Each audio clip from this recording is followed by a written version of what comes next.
Pemirsa, menurut Anda apakah arti dari kata cantik? Apakah yang tinggi semampai atau kulit putih itu cantik? Benarkah cantik hanya bisa tergambar dari ciri fisik semata? Nah, simak jawabannya di Beauty Journey kali ini bersama saya, Kili Gunawan.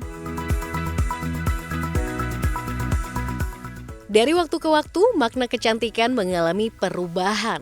Pada zaman Mesir kuno misalnya, kulit cerah dan rambut panjang dianggap sebagai simbol kecantikan. Sedangkan pada abad ke-19, kecantikan seringkali dihubungkan dengan keanggunan dan kesopanan. Penggunaan korset yang memberikan siluet ramping menjadi sangat populer pada tahun 1930-an hingga 1950-an. Penampilan para artis Hollywood juga memengaruhi definisi kecantikan dengan bentuk rambut ikal, bibir merah, dan hiasan mata yang dramatis. Jadi meski awalnya kecantikan hanya dinilai dari wujud fisik, seiring berjalannya waktu, masyarakat mulai mengenal dan mengampanyekan inner beauty atau kecantikan dari dalam. Sebenarnya apa sih inner beauty itu?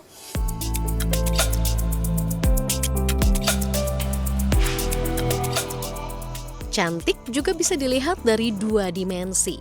Outer beauty atau kecantikan luar yang terlihat dari ciri-ciri fisik sehingga bisa langsung dinilai. Ada pula inner beauty atau kecantikan batin yang merupakan aura atau energi dari seorang perempuan. Hal ini dapat dilihat dari cara kita berbicara, membawa diri, gerak tubuh, dan emosi. Meski sering diabaikan, pesona inner beauty jauh lebih abadi.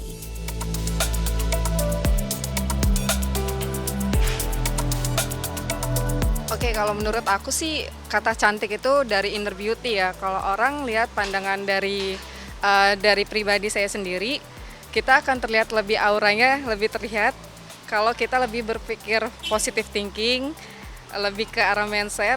Kalau misalnya pikiran kan kalau sekarang banyak kan bilang overthinking ya. Kalau kita overthinking, muka kita jadi auranya kan kelihatan gelap ya, jadi nggak cantik gitu. Terus satu yang pastinya hati kita harus tulus, lahir batin, misalnya berbagi sama orang, care, sharing gitu. Terus loving, lebih kalau menurut saya kan kalau banyak orang bilang kan cantik itu relatif ya. Cantik menurutku itu personality sih, lebih ke personality-nya. Jadi kita lihat nggak dari luarnya aja, tapi dari personality orang tersebut sih. Cantik secara fisik tentu iya, tapi cantik kan nggak terlalu tentang fisik. Ada banyak hal lain gitu, ada inner beauty juga seperti yang tadi gue bilang, kayak personality. Nggak harus kurus juga, apalagi stereotip kurus tuh menurutku kayak terlalu memaksa orang untuk menjadi sesuatu di kotak tertentu gitu kan. Menurutku bebas aja asal personality-nya bagus gitu. Cantik menurut saya itu bisa menjadi diri sendiri, bisa menghargai dan mencintai diri kita sendiri, merasa bangga dan bahagia dengan apa yang kita miliki. Cantik itu juga bisa menerima kekurangan dan tidak membandingkan diri kita dengan orang lain.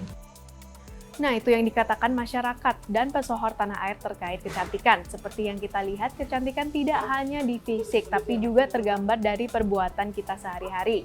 Kehadiran sosial media juga mengubah pandangan tentang standar kecantikan.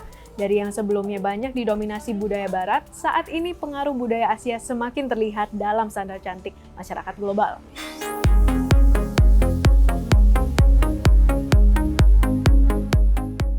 Standar kecantikan di Asia seringkali menekankan fitur-fitur seperti wajah berbentuk V, kelopak mata ganda, dan hidung mancung. Hal ini bisa juga dilihat dari kenaikan popularitas idola Korea Selatan di dunia. Namun tren kecantikan yang terlihat muncul akibat influence tersebut adalah operasi plastik. Tetapi ada beberapa opini tentang tren operasi plastik. Tidak semua masyarakat melihatnya sebagai sesuatu hal yang positif dalam sebuah tren kecantikan. Di sisi lainnya, secara positif kita bisa melihat kenaikan penerimaan standar kecantikan yang beragam di seluruh dunia. Hal ini karena individu-individu merangkul spektrum preferensi estetika yang lebih luas dan menumbuhkan persepsi kecantikan yang lebih inklusif dan beragam secara global.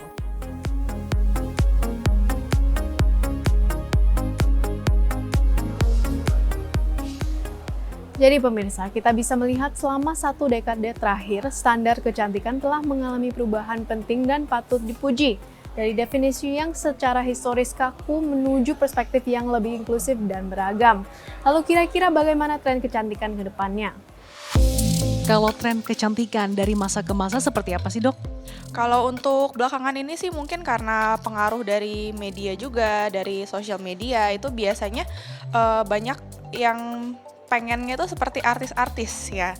Kayak apalagi sekarang udah banyak banget tuh tren Korea masuk. Jadi mungkin di Indonesia ini lebih mengarahnya ke sana dan juga menyesuaikan dengan bentuk wajah Asia. Jadi biasanya maunya ngikutin yang kecantikan tren ala Korea seperti itu. Kalau yang sekarang mungkin masyarakat itu baru mau mulai buka mata buat treatment contouring yang seperti botox, filler, benang.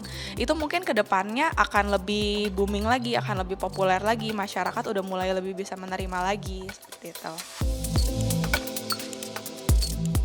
Tuh kan, jadi cantik bukan sebatas fisik, tetapi juga energi yang dikeluarkan dirasakan oleh sekelilingnya. Mencintai diri seutuhnya, serta menerima segala kekurangan dan kelebihan yang ada dalam diri, merupakan salah satu cara agar perempuan bisa memaknai arti cantik yang sesungguhnya. Selain itu, rasa percaya diri yang dimiliki perempuan akan sepenuhnya membentuk sebuah pemahaman atas nilai diri. Dari sana, muncullah fondasi diri untuk menjadi cantik versi dirinya masing-masing. Jadi, jangan lupa pemirsa, cantik itu tak hanya dinilai dengan yang terlihat, tapi juga dinilai dari kecantikan batin. Sehingga penting bagi setiap orang untuk merawat dan mencintai diri sendiri, untuk menjadi cantik versi diri sendiri. Dari Jakarta, saya Kili Gunawan dan juru kamera Yoshua dan Fari, tim liputan CNBC, Indonesia Beyond Business.